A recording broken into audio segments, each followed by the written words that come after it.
The NFL draft is done and over, and I am going to be breaking down each and every team and grading out their draft.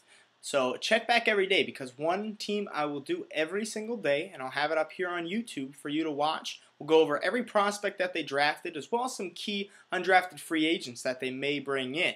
So if you have any questions, feel free to leave them in the comments section, and I'll be sure to address them for you.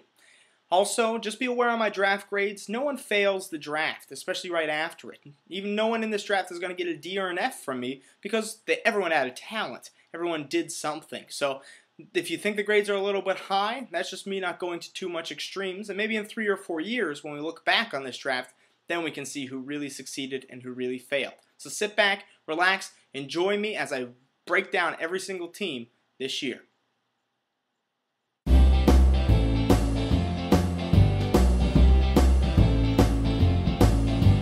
The draft expert, Shane Hallam, shows off his knowledge. Writing mock drafts, prospects from the best college. Breaking down tape, he might develop a man crush.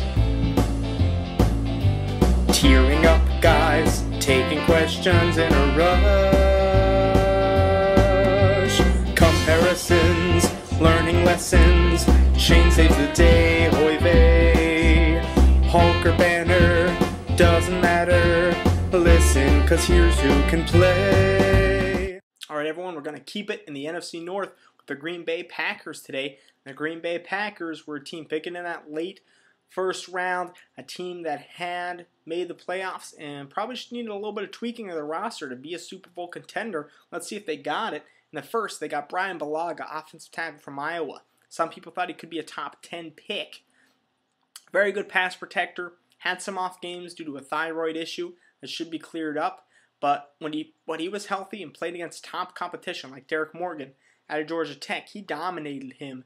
And he is the ideal fit for the Packers offensive line system, that zone blocking scheme. That's where he fits in well. He can play right tackle, he can play guard, he can even play left tackle. Is probably somewhere they're going to look at down the line. Maybe he starts somewhere else this year and they keep moving him around and trying him out at different spots to see the best fit. Bulaga's going to be a starter instantly for this team somewhere, so I like the pick. In the second, they got Mike Neal, defensive end out of Purdue, and I think Mike Neal is a player that fits a 3-4 well. I do think it was rather early for him. I just don't see anything that tells me that he can be a starter in the NFL, or at least maybe he can start in the NFL, but I don't know if Mike Neal is someone that's going to be explosive for you, that's going to be an all-star. That's what gets me about him. He may be a solid player, but I don't see much more than that. Look, he has some high upside. He's very strong, and he's pretty athletic, but I don't think he's ever really put it together at Purdue, and I don't know if he can put it together moving positions to the 3-4. I just don't really like the pick. I think it was way too early for him. In the third, they got Morgan Burnett, safety out of Georgia Tech. Now, I really like this pick. I think Morgan Burnett, one of the most NFL-ready safeties in this draft, right outside of Eric Berry. Morgan Burnett, someone that can play the box. He's good in coverage. Not going to be a big playmaker. Not going to give you jarring blows that's going to make you fumble the ball. But he's good against the run. He's good against the pass. He does well in a zone.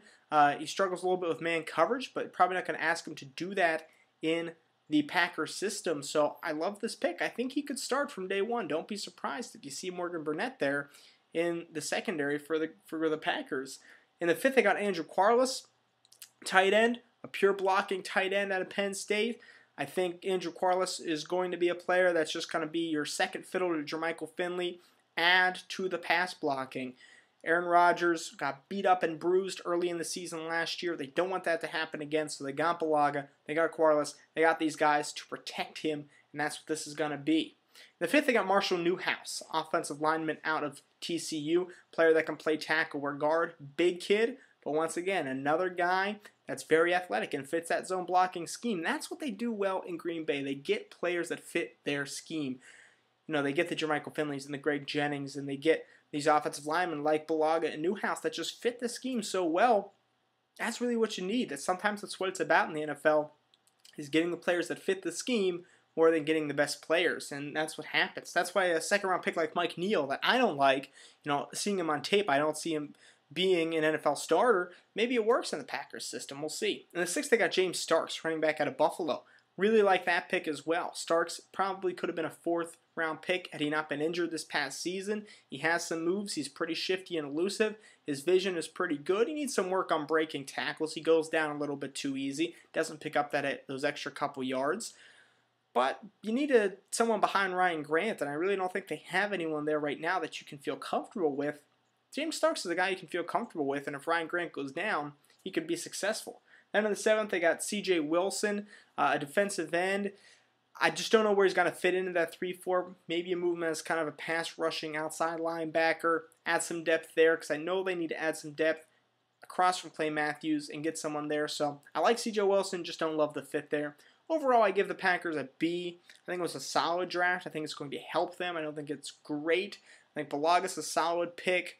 There may be some reasons that he fell that far. That just scares me a little bit. I don't like the Mike Neal pick at all, and we'll see. Maybe I'll eat crow on that one, but I just don't really think that he is a good NFL player. I like the Burnett pick. I like the Newhouse pick. I think Quarles might have been a little bit too early for a blocking tight end. I'd rather take get Jim Dre in the 7th rather than Quarles in the 5th. I do like the James Starks pick, so solid draft, not spectacular.